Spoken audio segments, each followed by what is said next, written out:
el ser humano es un ser libre y esto pues también implica la posibilidad de que las personas definitivamente no acepten la verdad. Yo creo que nosotros tenemos que volvernos hábiles en el arte de hacer preguntas.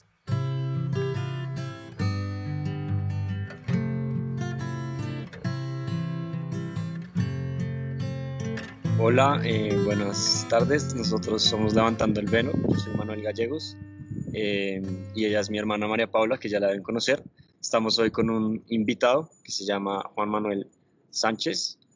Él es filólogo, está estudiando filología en la Universidad Nacional. Y pues nada, bienvenido Juanma, bienvenido al canal. Si quieres, pues empezar contándonos un poco sobre ti, qué es la filología. De pronto algunas de las personas pues no saben, entonces cuéntanos un poquito. Muchísimas gracias, Manuel, a María Paula, a todos los espectadores.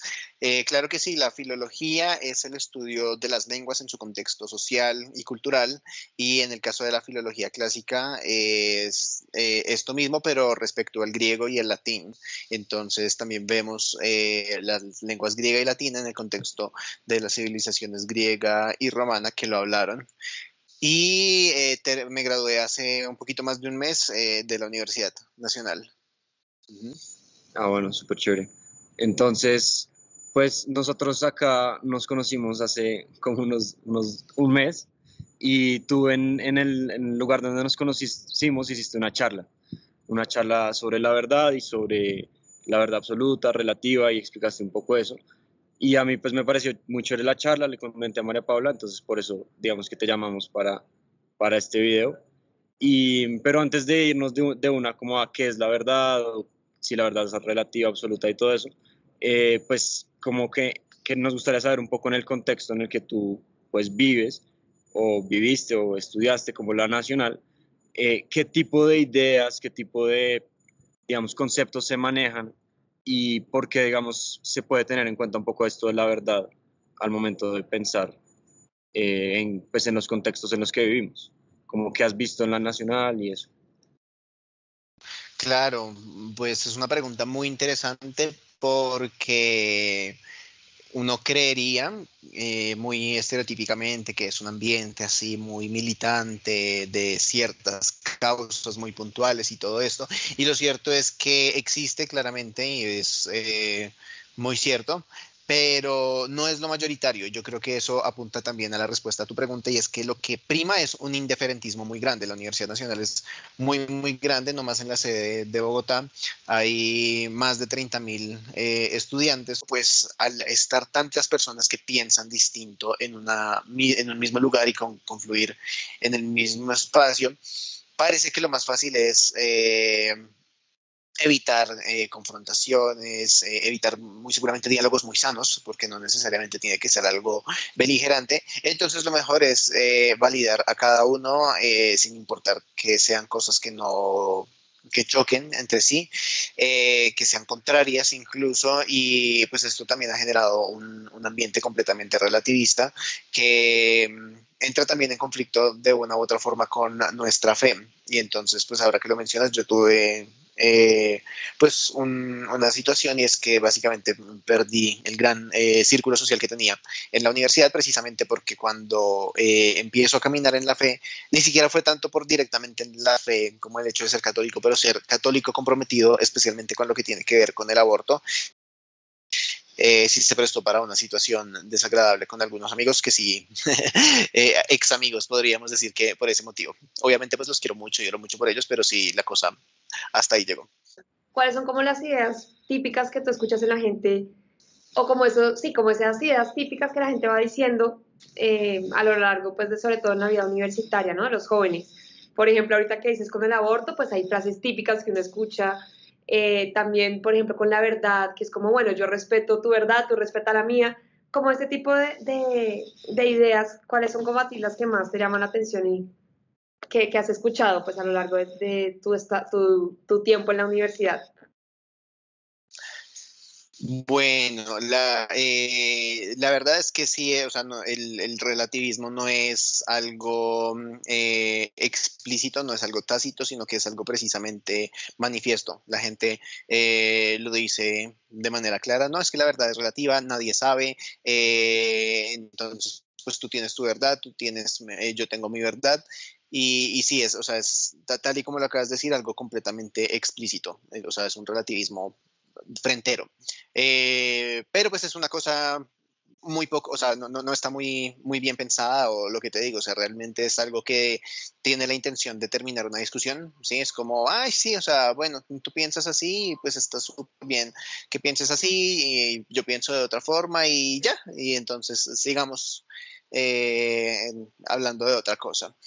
Pero, pues, por ejemplo, el tema del aborto me parece que también desafía esta lógica, porque si tú estás en contra del aborto, vale, o sea, cabes siempre y cuando estés en contra del aborto en tu esfera privada. Y entonces, listo, si tú no quieres abortar, está fantástico, pero, claro, o sea, tú no puedes denunciar que esto implica un asesinato y los motivos por los cuales implica un asesinato, que no es porque tú te lo inventaste o porque la iglesia se lo inventó o porque lo diga la Biblia, sino que responde pues a una serie de hechos objetivos.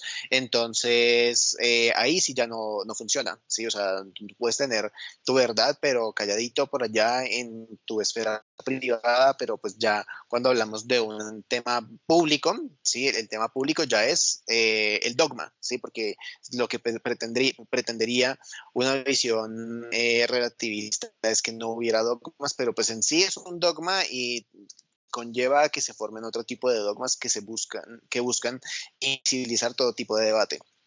Sí, pues a mí algo que dijiste ahorita me pareció muy chévere y es que esa visión relativista sí muchas veces o siempre se usa para cortar discusiones. Es como, bueno, no quiero pensar realmente lo que me estás diciendo porque no estoy de acuerdo. Entonces tú piensas lo que tú quieres, yo pienso lo que yo quiera y ya. Todos quedamos felices, no te metas conmigo, yo no me meto contigo. Y eso es lo que vemos. Siempre, yo también en mi universidad también es lo que veo. En las calles pues uno escucha a la gente y pues también es un poco así.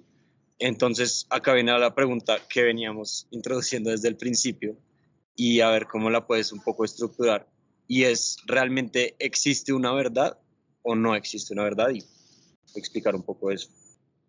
Bueno, a mí me gusta la respuesta que da Santo Tomás de Aquino en la Suma Teológica, porque uno cree que esto es un tema muy complejo, muy difícil de explicar, pero él dice algo muy sencillo y es que es evidente que existe la verdad porque si el enunciado no existe la verdad, es verdad, entonces existe la verdad, porque pues el hecho de que un enunciado sea verdad presupone que existe la verdad. Y la verdad pues tiene que ser una, porque dos enunciados contrarios pues no pueden ser verdad al mismo tiempo. 2 más 2 no puede ser 5 y 4 al mismo tiempo. O es 5 o es 4. Y es cierto que en muchas situaciones pues algo eh, cambie en determinadas circunstancias, pero teniendo en cuenta todas esas circunstancias, nos vamos a dar cuenta de un resultado único. Un ejemplo muy bueno, que también fue en el campamento en el que nos conocimos con Manuel, fue el de si levantarse a las 6 de la mañana era madrugar, algo así. Y pues la respuesta que dábamos ahí es que dependía de las circunstancias, pero dentro de la circunstancia determinada, la respuesta es única y no variada. ¿Sí? Entonces, si una persona tiene que estar en algún lugar a las 7 y le da el tiempo levantándose a las 6 de la mañana, pues podríamos decir que sí, y si no se acostó tan tarde la noche anterior.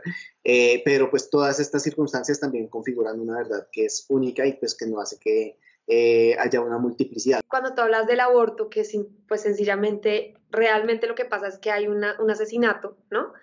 A veces así sea lógicamente se pueda llegar a esa conclusión porque pues están todas las pruebas científicas, está todo para concluir que eso es cierto. A veces las personas como que ya tienen algo metido en la cabeza y se cierran a escuchar razonalmente las cosas, ¿no? Como que simplemente lo que hacen es como escudarse diciendo que son cosas de la fe o, ay, es que sí, es porque usted es creyente, pero ni siquiera abren a escuchar lo que lógicamente a través de la razón se puede llegar a concluir. ¿Tú por qué crees que pasa eso? Ahí paradójicamente estamos enfrente de un dogmatismo, ¿sí? Y vendrían ellos cayendo en lo que ellos asumen que somos nosotros muchas veces, porque no sé, o sea, pensaríamos en una caricatura del creyente súper fanático que no responde a ningún argumento y entonces dice que, mejor dicho, su pastor es la última cosa y entonces cuando se le pregunta algo es única y exclusivamente porque es la religión o la Biblia lo que le dan su sentido. Y pues en el caso por lo menos de la fe católica y de lo que nosotros hemos vivido, pues sabemos que existe una razón para estas cosas, ¿sí? No es como que la iglesia o la Biblia se inventaron algo porque sí, sino que pues hay algo en la revelación y en la historia de lo que responde esto. Pero estas personas, en el caso del aborto o en muchas otras circunstancias, sí terminan cayendo en ese tipo de dogmatismo secular, ¿sí? Muy seguramente no va a ser en este caso una iglesia o algo por el estilo la que les diga qué es lo que deben pensar, pero sí viene siendo la cuestión. Entonces, si en nuestro caso es porque somos creyentes, pues en el caso de ellos será porque son feministas o porque en todo caso están a favor del aborto, o pues realmente hay muchos motivos por los cuales hacerlos, que tienen que ver con la naturaleza caída y a mí me cuesta un montón, pero pues es algo que tenemos que entender y es que pues esto responde a algunas heridas, ¿sí? Con la misma paternidad, con el hecho de que vivimos en un mundo hipersexualizado en el que el riesgo de un embarazo no deseado es muy real y mucha gente es consciente de eso y en ese caso estarían dispuestos a abortar antes de afrontar una paternidad no deseada. Entonces, este tipo de cosas hacen que las personas estén a favor del aborto. Sí, pues yo creo que muchas personas se identifican como relativistas.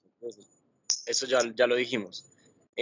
Pero también algunas cosas que uno escucha, como se llama ya Paula, bueno, el aborto, esto. Cuando las personas dicen que son relativistas, dicen cosas como, por ejemplo, que la verdad varía dependiendo del contexto. Si entonces algunas personas dicen, no, pues vea, uno les pregunta, por ejemplo, ¿fumar marihuana está mal? Les dice uno, y ellos dicen, pues depende, ¿no? Depende de dónde estés, si pues tú estás en Colombia sí puede que esté mal, porque pues allá no es legal, pero si estás en algunos estados de Estados Unidos sí está bien. Entonces la verdad en ese sentido también es relativa, porque depende de donde tú estés, y es lo que uno escucha. Entonces muchas veces la gente dice esto, ¿cómo podríamos uno decir como, hombre, la verdad es que el fumar marihuana está mal, por ejemplo? ¿Qué dirías tú, Juan?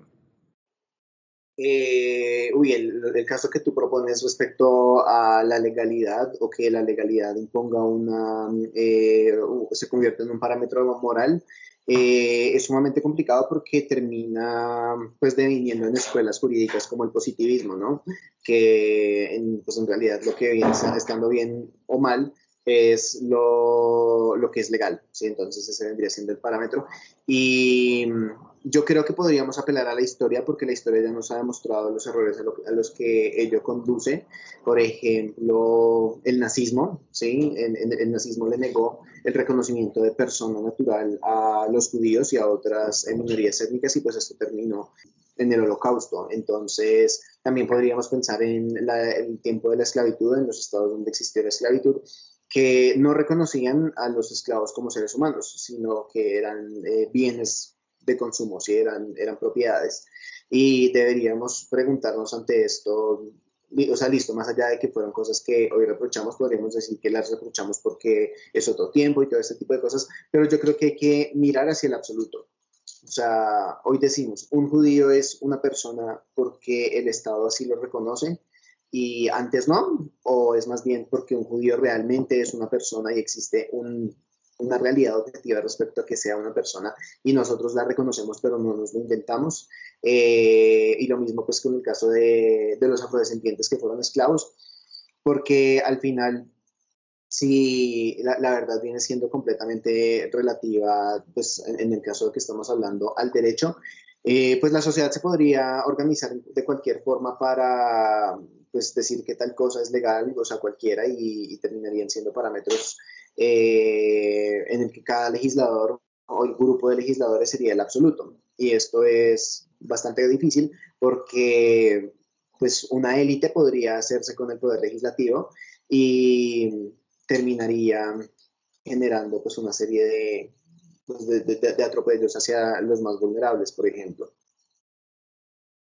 Para una siguiente pregunta, digamos que uno ya sabe que la gente está predispuesta a que lo que uno diga ni siquiera razonalmente van a cambiar de opinión, ¿cierto? ¿Qué maneras o qué cosas has hecho tú, o pues si algo de tu carrera te ha servido, bueno, cómo crees tú que se podría hacer con jóvenes para que realmente se pueda tener una discusión que lleve hasta algún punto y que no se quede solo en una pelea que al final terminamos diciendo, sabe que siga pensando usted lo que quiera y yo me voy porque no logro lograr cómo entablar esa conversación? Bueno, me encanta esa pregunta y la voy a abordar de dos formas. La primera tiene que ver con nuestra vida de fe, nuestra vida de gracia, y yo creo que es como muy, pero muy importante que nosotros pues seamos ante todo modelos de santidad, que pues es también, o sea, primero es por uno mismo, porque pues es la vida eterna de nosotros, pero también yo creo que a medida que nosotros vivamos santamente, pues nos convertimos un poco como lo que fue Santa Mónica para San Agustín y para pues las demás personas, en intercesores, y pues tener a estas personas en oración, siempre es del amor, siempre es de la caridad, y pues entender que al final la obra pues la hace el Espíritu Santo, y que pues es algo que puede durar muchísimo tiempo, pero sí creo que o sea, hay ciertos demonios, dice nuestro Señor, que solamente se eliminan con ayuno y oración. Entonces yo creo que es algo muy importante tenerlo en cuenta siempre. Nosotros como personas de fe, que esto también es una cuestión sobrenatural. Y en cuestiones naturales, ya me trasladaría a pues, uno de los pilares también de nuestra civilización occidental, pagana, que sería Sócrates. Sí, Sócrates me parece que da un ejemplo muy interesante, además de que pues me parece que como es un personaje muy interesante porque siendo pagano, es también como una figura dentro del paganismo de lo que fue nuestro Señor Jesucristo, porque fue alguien que murió defendiendo la verdad. Y es alguien pero muy interesante porque se situaba en el lugar privilegiado de la ignorancia. Sócrates no era como los sofistas de su época, no era alguien que fuera a dárselas de que se las sabía todas, sino que era el hijo de una partera, y él mismo decía, no, yo no puedo, yo no digo saber lo que no sé. Y era cierto, él realmente cuando entablaba un diálogo con alguien no decía algo, no daba definiciones, sino que lo que hacía era hacer preguntas. Entonces yo creo que nosotros tenemos que volvernos hábiles en el arte de hacer preguntas. Entonces, pues si una persona está a favor del aborto, pues yo creo que choca de una vez, y nosotros decimos, no, pero ¿cómo vas a estar a favor del aborto si es que la vida humana comienza desde la concepción y todo eso? Yo creo que si nosotros decimos, bueno, ¿y por qué estás a favor del aborto? Entonces, no, es que cada persona tiene que decidir sobre su cuerpo. Entonces dices, no, me parece muy bien, pero ¿dónde pones tú los límites del cuerpo? Porque, por ejemplo, pues el cuerpo de la mujer tiene sus células y todo esto, mientras que el del no nacido tiene otras células. Entonces, o sea, si te hace, pues por poner un ejemplo, ¿no? Pero entonces si la discusión pues no es una discusión precisamente, sino que a lo que nos dedicamos es nosotros a cuestionar, ¿sí? A hacer preguntas, y nos volvemos hábiles haciendo preguntas, pues eso va a sembrar una dudita, ¿sí? Que al final no lo para nadie. O sea, si es en un ambiente público, digamos, si lo haces con los grupos de amigos, esa persona de pronto se va a ver un poquito expuesta, no humillada, porque es lo bueno que hace esto, o sea, no es como que lo volvió nada, como fue fulminado o este tipo de cosas, pero la persona sí va a quedar como, bueno, o sea, me toca cuestionar este tipo de cosas, y al final eso va generando una semillita que se espera que logre el cambio. Sí, pues me parece chévere la pregunta, como más llevándolo a lo práctico. A mí algo que me inculcan mucho acá en la universidad y que siempre andan diciendo por ahí es que tenemos que ser tolerantes, que la tolerancia es lo más importante, que toleremos lo que piensan las demás personas, que esto y que lo otro. Más que todo, como si la verdad más absoluta fuera de alguna forma la tolerancia. Entonces, lo que hacen es que ven el relativismo como una humildad, como yo soy muy humilde, yo realmente acepto todo, entonces de alguna forma como si fuera una virtud, esta que estamos llamando ahorita el relativismo se ve como una virtud, porque somos personas tolerantes, somos personas humildes que podemos aceptar lo que las demás personas piensan. Entonces, pues no sé si tú le ves algún problema como esta falsa tolerancia que podríamos llamar en ver a las demás personas, digamos, con esa falsa humildad? Bueno, yo creo que sí es muy importante también tener en cuenta que el ser humano es un ser libre, ¿sí? Y esto pues también implica la posibilidad de que las personas definitivamente no acepten la verdad, ¿sí? Eso también vendría siendo una verdad. El ser humano dentro de su libertad puede rechazar la verdad y no se puede bajo ninguna circunstancia coercionar a nadie.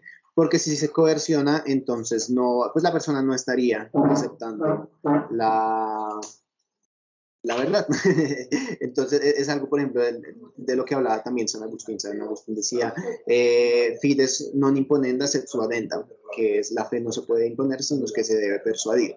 Eso por un lado. Por el otro, sí, la cuestión con la tolerancia sí no se convierte en una contradicción cuando la persona busca censurar los discursos que cuestionan esa misma tolerancia. Y yo creo que lo vemos mucho en redes sociales, cuando Instagram empieza a poner letreritos debajo de ciertas publicaciones, todo este tipo de cosas, los medios de comunicación, de pero muchas maneras. Y yo creo que entonces, pues por un lado sí deberíamos no tolerar, porque en realidad la palabra tolerar tiene mucho como de soportar, a pesar de todas de las diferencias y esto. Yo creo que nosotros estamos llamados a amar, y el amor sí debe ser incondicional, independientemente de que la persona no se convierta, de que la persona persista en su error. Nosotros debemos señalar el error también con la intención de que, o sea, de ser persuasivos, no de repeler, pero pues también es cierto que esto existe. Y yo creo que también una de las trampas muy grandes del relativismo es que al final que nosotros construyamos nuestra propia verdad, que lo que yo pienso, simplemente por el hecho de que yo lo pienso, yo lo opino, ya es verdad. Se parece mucho a la mentira que le dijo la serpiente a Eva, ¿no? Al final seréis como dioses, porque ¿quién es el que crea la verdad? Dios, ¿sí? Entonces, pues si yo como ser humano creo la verdad, pues me convierto en un Dios, me constituyo en un Dios para mí mismo, incluso para los demás, y es una cuestión complicada y termina siendo intolerante, pero nosotros tenemos que saber también cómo abordarla desde la caridad. Súper, muchas gracias. De hecho, justo eso que dijiste, al final me parece súper interesante porque una vez yo hablaba de eso, yo trabajo pues en un centro educativo y una vez fui a un colegio y justo tratando de explicar qué es el pecado original, yo, bueno, ¿cómo les explico a esta gente qué es el pecado original? Y se me venía mucho a la mente el relativismo, o sea, realmente, si uno se da cuenta, el pecado original es este relativismo que vivimos ahora, ¿no? Muy, pues muy chévere como que lo digas así, porque sí lo había pensado de esa manera. Y pues me llamó también mucho la atención cuando tú hablabas de que hay dos maneras de abordar cuando una persona se cierra 100%, ¿no? Como la parte sobrenatural, y creo que eso uno a veces lo pierde de vista, ¿no? Como que se entra ese choque con la persona, y pues nosotros siendo católicos, más que nada deberíamos saber que hay una batalla espiritual y que no es simplemente contra la persona con la que uno debe pelear, sino es contra los, digamos que las fuerzas y los demonios y todo lo que hay en el ámbito espiritual. Entonces también como la importancia de orar antes de hablar con alguien, de pedir al Señor que hable a través de uno, que el Espíritu Santo como que fluya a través de uno para realmente dejar esa semilla en la otra persona, ¿no? Entonces me llamó mucho la atención eso que dijiste. No sé, Manu, si tú algo más y pues ya como para cerrar. Sí, pues ya como para terminar, yo creo que sería chévere que tú nos dijeras, nos contaste al principio que en tu camino de fe tuviste que dejar algunas amistades y esto y lo otro. Y entonces la pregunta es, ¿por qué dejar amistades? ¿Por qué dejar cosas? ¿Por qué buscar la verdad? ¿Por qué buscar realmente eso? ¿Y qué te motivó a ti desde tu interior a buscar la verdad? Eso sí, porque vale la pena, me gustaría, porque vale la pena buscar la verdad. Porque la verdad nos hará libres. Yo creo que es eso, realmente. O sea, antes de ser católico, pues yo pues no conocía la verdad, no me dejaba poseer por la verdad, pero sí la buscaba. Realmente yo personalmente nunca fui relativista. Yo me acuerdo que cuando escuchaba la cuestión yo decía, no, o sea, eso no funciona, no sabía explicarlo así como Santo Tomás y todo este tipo de cosas, pero personalmente yo sí no me sentía cómodo con esto, o sea, no me sentía cómodo con que lo que yo pensara fuera lo que fuera, listo, era válido, pero no fuera válido para los demás. De pronto también un poquito de orgullo de querer tener la razón, pero para que yo tuviera la razón tenía que existir una verdad objetiva. Muchas cosas, sí, yo creo que el Señor también se vale incluso de ese tipo de debilidades de uno, pero sí, o sea, realmente la recompensa, pues aquí es bastante grande porque al final, volviendo al caso del aborto, que yo creo que también aplica a muchas cosas, uno termina pues viendo que existen consecuencias temporales para este tipo de cosas, ¿sí? Temas como la pureza, la castidad. Realmente es un tema súper polémico y a nadie le gusta y toda esta cuestión y toda la gente quiere pasarla bien, pero nadie jamás se ha llenado pues pecando con lujuria y este tipo de excesos y realmente yo creo que la castidad, por ejemplo, me sirve el ejemplo porque funciona, o sea, realmente visto solamente en términos seculares es algo que funciona muy bien, porque al final es la única forma segura de que las personas no tengan que enfrentar situaciones muy, muy difíciles como las paternidades no deseadas, que en medio de todo son complicadas, los hogares monoparentales, todo este tipo de cosas, el aborto, que pues lo promueven y todo, pero es una realidad muy, muy dura. Entonces yo creo que tiene una salvación, o sea, nuestro Señor también nos permite recibir un poquito sí, como un anticipo del cielo aquí en la tierra cuando nos acogemos a eso, a vivir de acuerdo a nuestras conciencias, pero también nosotros como personas de fe sabemos que pues lo estamos recibiendo a Él porque la verdad, y pues me parece muy bueno terminar con esto, es que la verdad es una persona y la verdad es Él. Y entonces, pues, si lo recibimos aquí con los sacrificios que tiene, pues esperamos recibirlo y estar unidos a Él para la eternidad. Y bueno, también debo decir que yo no elegí alejarme de mis amigos, realmente fueron ellos los que se alejaron de mí, pero, o sea, tuvo también, o sea, lo dice también respecto a esto mismo que estoy hablando, de que también hay recompensas aquí en la tierra, en lo temporal, y es que creo que es el apóstol San Pedro en una de las cartas que dice que no hay nadie que abandone, no, creo que es nuestro Señor mismo, que dice que no hay nadie que no pierda familia, padre, madre, hijos, que no lo recupere el 100 por 1 por el reino. Y yo creo que eso es como muy cierto, porque ese mismo año en el que me peleé con mis amigos, yo ya estaba yendo así medida, yo conocía muchísima gente y fue espectacular. Entonces, definitivamente vale toda la pena. Muchas gracias, Juanma, por tu tiempo, por, digamos que, dar acá un poco de lo que has conocido de Dios, de Jesús, de todo, la realidad y todo lo que pues es esta verdad que nosotros también estamos buscando. Entonces, pues nada, invitamos a todos a que los que están viendo este video, que se suscriban, que le den like, que comenten y muchas gracias, Juanma. Muchas gracias, sí, por aceptar esta invitación. Y pues quería aprovechar para decirte, nuestro canal se llama Levantando el Velo y creo que parte del nombre es justo esto, queremos buscar qué es lo que está oculto de la realidad que a veces no vemos a simple vista. Ese es como el lema o pues parte del significado de nuestro nombre. Entonces, gracias por aceptar esta invitación y espero poder pronto tener otro encuentro contigo. Muchas gracias. Muchísimas gracias, chicos, por la invitación, la pasé muy bien y muchísimas gracias. Si te gustó el video, dale like, compártelo, suscríbete al canal y no se te olvide tocar la campanita para no perderte ninguno de los próximos videos.